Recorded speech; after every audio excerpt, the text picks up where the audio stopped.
aí, criaturas e criaturas, eu sou Diego Navarro. E eu sou o Fezes. E nós somos do Despirocados Futebol Clube. E sobre o que vamos falar hoje, Fezes? Sobre as seleções que mais surpreenderam em Copa do Mundo. Isso, as zebras das Copas, aquelas seleções que ninguém daria um vintém e acabaram dando show, acabaram indo longe, eliminando grandes potências e seleções realmente surpreendentes que mostram como o futebol é incrível. Futebol realmente é incrível porque é totalmente imprevisível. E nós vamos mostrar resultados inacreditáveis em Copas do Mundo com seleções inacreditáveis também. Isso logo depois da vinheta. Então roda a vinheta!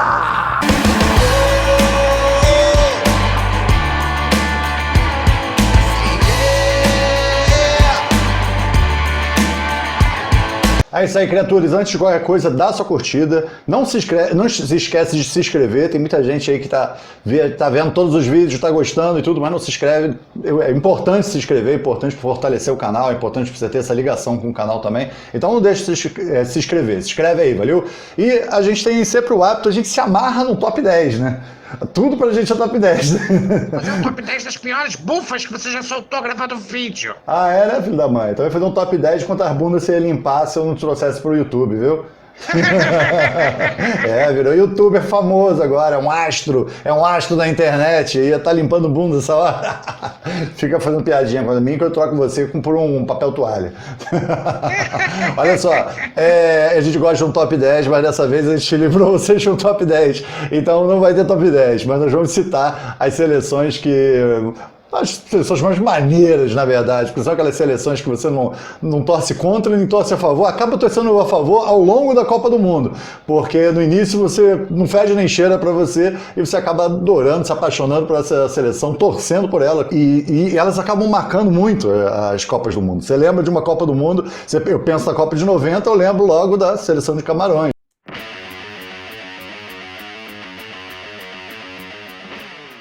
A partir dessa seleção que todo mundo começou a gostar de seleção africana, né? Verdade, verdade. Dali pra frente começaram seleções africanas que eram na graça do povo, né? Depois da seleção de Camarões de Roger Milá, aquela coisa da irreverência, da dancinha e tudo mais.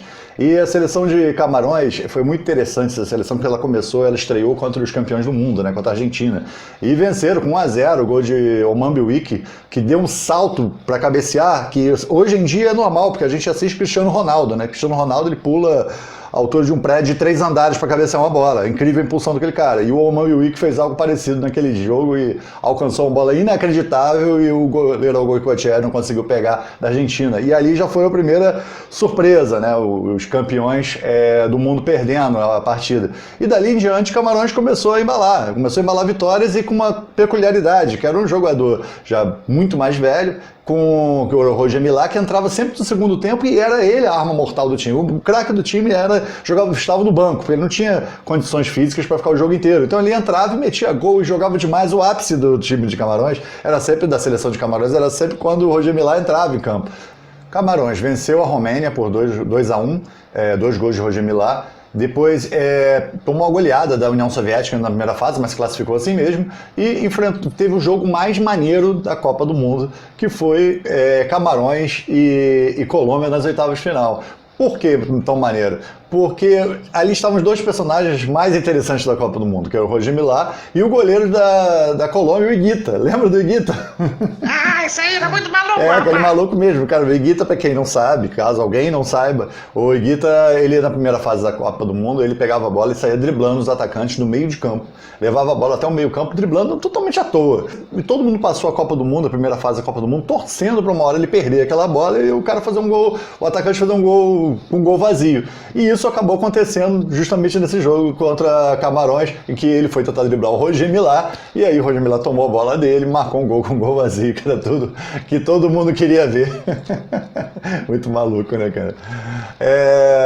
Ele teve, inclusive, não nessa Copa do Mundo, mas ele ficou famoso por aquela defesa do escorpião, lembra? Tem a foto aí, vejam na foto o que ele fez.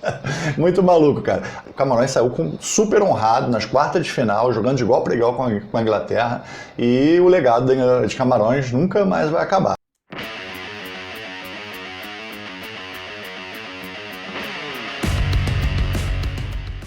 A Copa de 94 teve tiveram 3 seleções que foram surpreendentes. Foi uma Copa bem maluca, né? Foi uma Copa muito doida. Foi sim.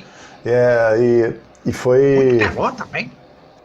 Muito calor, né? Calor pra caramba mesmo. Todo mundo assava meio-dia jogando lá nos Estados Unidos. E a seleção da Bulgária foi uma dessas seleções que se destacou. Os São Paulinos devem lembrar bastante do Stoichkov, antes mesmo da Copa do Mundo eles já conheciam, porque na final do Mundial de Clubes, São Paulo e Barcelona, foi o Stoichkov que marcou o gol, o primeiro gol do Barcelona, o primeiro e único, depois o Raí virou e tal. Mas a Bulgária não era uma seleção muito... Ninguém esperava nada, até porque a Bulgária nunca tinha vencido uma partida na história das Copas do Mundo. E essa Bulgária tinha esse craque, o Hristo Stoichkov, que jogava no Barcelona. Nessa época ele era companheiro de ataque do Romário, em 94, no Barça, e ele jogava pra caramba. E existiam outros jogadores bons, mas que não eram grandes astros. Tinha o Letkov, tinha o Balakov e vários outros caras com nome de vodka. Todo mundo com nome de vodka nesse troço. Mas a Bulgária foi surpreendente. Ela começou tomando uma surra da Nigéria, tomou de 3-0 da Nigéria, então ninguém esperava nada mesmo. Mas dali em diante ela começou a embalar. Já superou a Argentina, passou de fase, chegou nas oitavas de final, bateu no México nas oitavas, é normal, porque toda seleção que enfrenta o México nas oitavas de final ganha, né? Enfrentou a fortíssima Alemanha nas quartas de final, e ali foi a grande surpresa. Ela venceu de virada a Alemanha de Klinsmann, Voller e Matthaus, e ela meteu 2-1 de virada na Alemanha, e chegou assim à semifinal da Copa, cara, algo inimaginável, quando caiu diante da Itália de Roberto Baggio. E aí acabou fazendo a decisão do terceiro lugar contra uma outra seleção que nós também vamos falar, e vamos falar agora, que jogou também. A história dessas seleções se cruzam.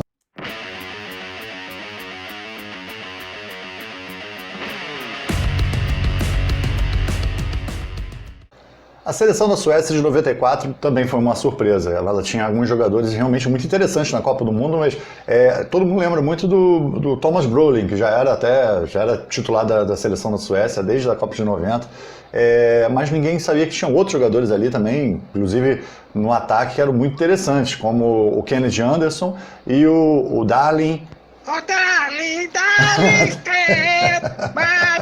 Não era Darling. Tinha o Thomas Ravelli, aquele goleiro completamente louco. Esse goleiro é muito maneiro. Era muito maneiro, né? Que ele ficava fazendo caras e bocas e tudo. E o destino daquela Suécia esteve totalmente ligado ao da seleção brasileira. Então a gente deve lembrar muito bem desse time. Tinha o Larsson também, tinha vários grandes jogadores esse time da Suécia, que empatou em 2-2 com o Camarões, depois venceu a Rússia por 3-1, classificou, empatou com o Brasil em 1-1, naquele jogo que o Romário fez um gol de biquinho, e na terceira rodada da Copa do Mundo de 93, e depois seguiu, enfrentou a Arábia Saudita, uma teta, enfrentou a Romênia, que é outra grande surpresa, Romênia maravilhosa, que eu adorava ver jogar nas quartas de final, nos pênaltis, e chegou à semifinal, que foi o limite, onde enfrentou o Brasil. O Brasil conseguiu, o anão Romário, no meio daquela zaga de gigantes, conseguiu fazer gol de cabeça. Impressionante, né? Impressionante. E a Suécia foi eliminada, mas aí enfrentou a Bulgária de Stoichkov na decisão de terceiro lugar e acabou vencendo por 4-0.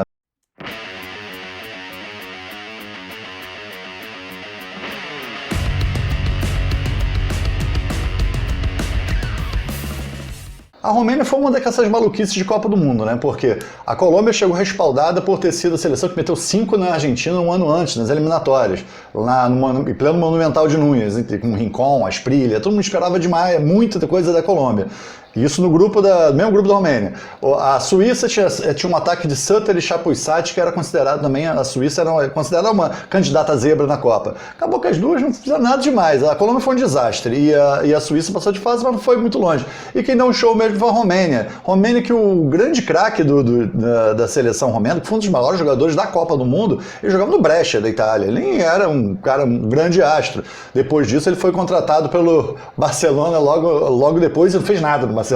Foi o Raj. Que tem cara de ator de filme do Almodóvar.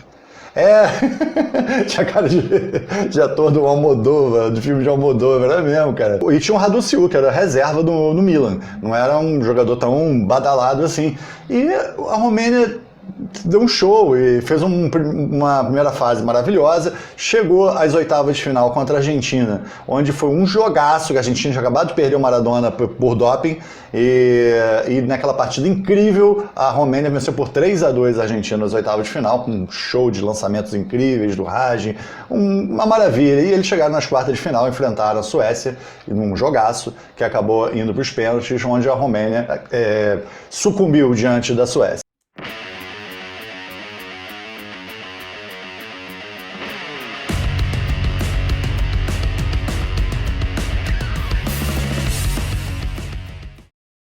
Bom, a Croácia de 98 contava com Davor Šuker. Foi a primeira Copa do Mundo da Croácia, depois da separação do país. Ela foi a primeira Copa do Mundo e eles tiveram um destaque absurdo. Eles chegaram à semifinal. O grande jogador deles era Davor Šuker, o centroavante, jogava no Real Madrid, mas tinha Boban, tinha Prosinec, jogadores importantes também, que conhecidos já antes. Ninguém botava fé que a Croácia pudesse ir longe. Mas a campanha da Croácia começou com uma vitória sobre a Jamaica por 3-1. E a gente pensa que pela larica a Jamaica vai comer a bola. No caso da Jamaica, não. Estavam só curtindo uma brisa. E a Croácia chegou a vencer a Argentina e seguiu em frente.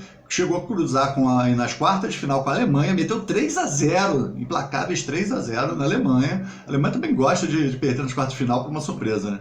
E aí na semifinal caiu para a França, perdendo por 2-1, com 2 gols do Thuram, lateral direito da França, que fez 164 jogos pela França e só marcou 2 gols pela seleção francesa. E os 2 gols foram nesse jogo. Que sorte da Croácia, hein? Valeu o destino, hein? Valeu o destino. E a Croácia depois enfrentou na decisão de terceiro lugar a fortíssima Holanda e acabou vencendo a fortíssima Holanda e ficou com o terceiro lugar. Excelente resultado da Croácia. Mas a Croácia ainda prometia mais para o futuro.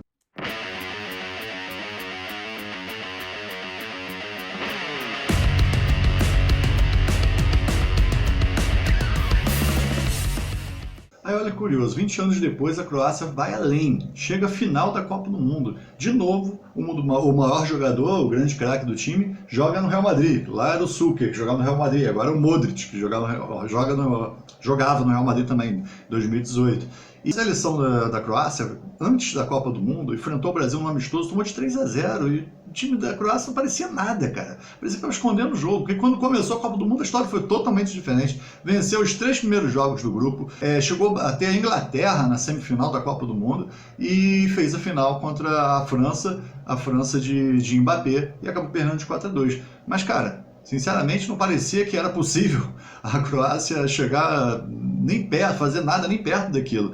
E quer dizer, é impressionante como depois que ela se dividiu, se tornou um país menor, né, a Croácia deslanchou e realmente agora nós aguardamos o título.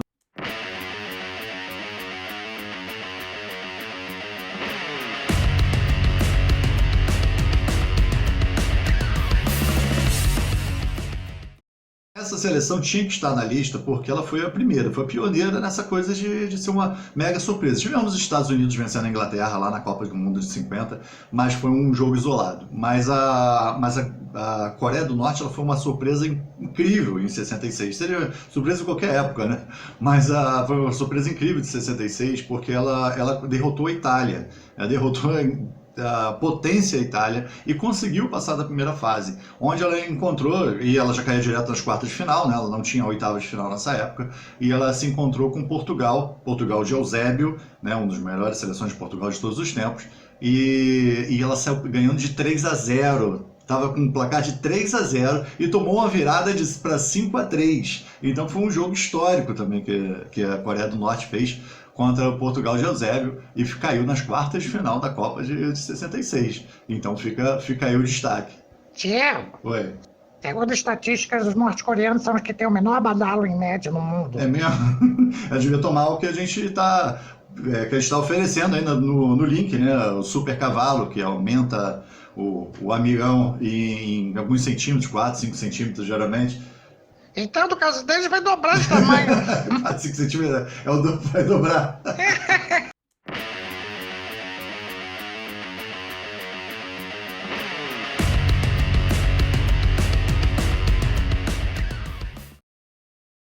Tem certas seleções também que foram que para chegar a ser uma zebra também dependeu um pouco da sorte. No caso da Turquia, ela caiu num grupo, tinha Costa Rica e China, além do Brasil.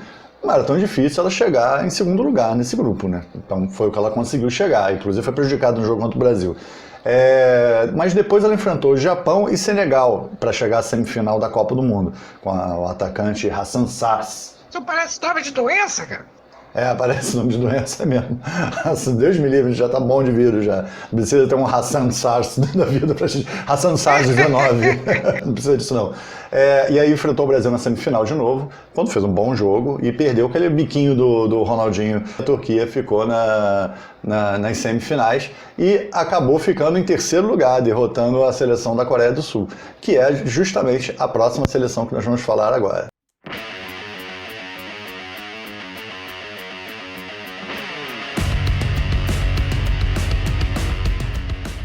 Essa seleção ela é amada por muitos, odiada por muitos também. Amada porque a seleção asiática, para mim, é a melhor seleção asiática que eu já vi na minha vida. Então, o time realmente forte, posso encher a boca para dizer que era forte. Da Ásia, realmente só a Coreia do Sul de Gus Hiddink, o holandês Gus Hiddink, que era o técnico de 2002. Tinha uma inteligência tática, uma velocidade, jogadores habilidosos. Então, para mim, foi uma grande surpresa. Agora é odiada também por muitos, porque muita gente diz que houve falcatrua. A Coreia do Sul foi a única seleção não europeia nem sul-americana a chegar a uma semifinal de Copa do Mundo. Então, essa é uma coisa muito, muito séria.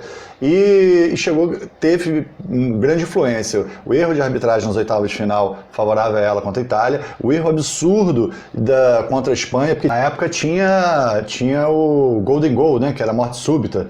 Então, na prorrogação, a Espanha fez um gol que houve um cruzamento e foi gol da Espanha. E na hora do cruzamento, alegaram que a bola tinha saído, mas pela linha de fundo, mas estava muito na cara que não era, entendeu? E se saísse esse gol, a Espanha chegava à semifinal, não a Coreia do Sul. E já tinha havido um erro contra a Itália. Então,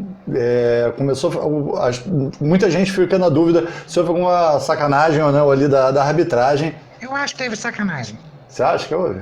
Subornar o juiz. Sei lá, eu sou meio cético com essas coisas assim, tipo, eu não acredito muito em teorias da conspiração. Houve treta que tenha dado certo contra a Alemanha venceu na semifinal e a Coreia do Sul acabou perdendo para a Turquia a decisão de terceiro lugar, ficou em quarto lugar, mas foi o melhor desempenho de uma seleção não sul-americana nem europeia em uma Copa do Mundo, ficando em quarto lugar.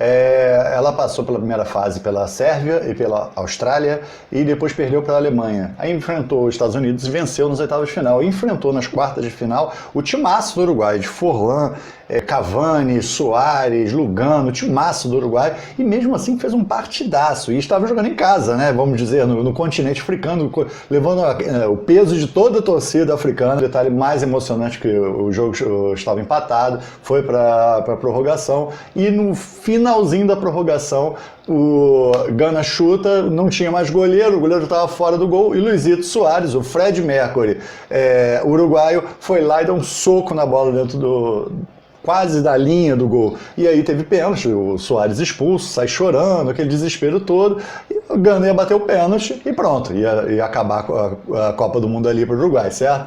Errado, o Gana perdeu o pênalti, eles foram para decisão por pênalti, ele perdeu o pênalti, o Soares foi comemorando, gritando lá de fora de campo, desesperado de alegria pelo que ele fez, e o Uruguai foi para os pênaltis com o Gana e venceu nos pênaltis e continuou na Copa do Mundo. Que merda, hein, Gana? Né? Impressionante, foi um jogaço. Aquele jogo esse lance em especial foi fantástico.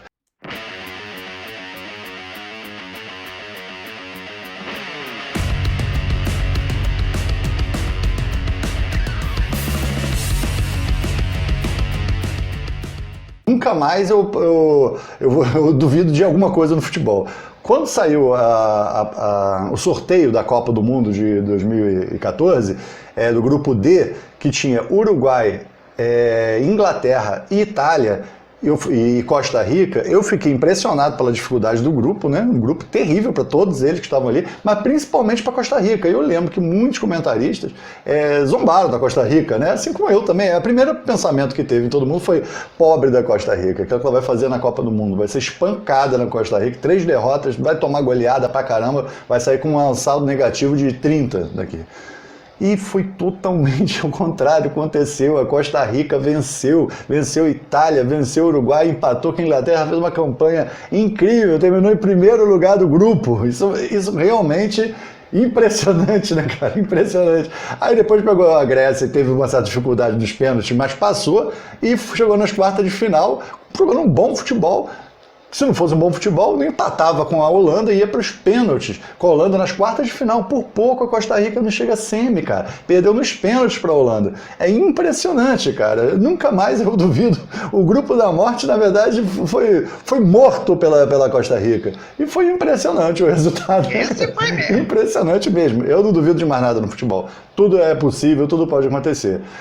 Você acha que esquecemos alguma seleção? Talvez a seleção de Senegal, mas se alguma seleção mais você lembra que chamou muito a sua atenção, que em Copas do Mundo foi muito impressionante, mesmo sem ter levado o título, mas ter sido uma grande surpresa, fala com a gente aí, bota nos comentários que a gente vai gostar de responder, vai gostar de repente de comentar sobre ela num próximo vídeo. Não esquece de curtir, não esquece de se inscrever, dá uma olhada aí no link para você melhorar sua vida sexual, transformar radicalmente, não ficar igual os caras da Coreia do Norte, né? A galinha não toca assim. Que ele que me falou aqui, que os caras da Coreia do Norte, estatisticamente, né, tem o badalo menor.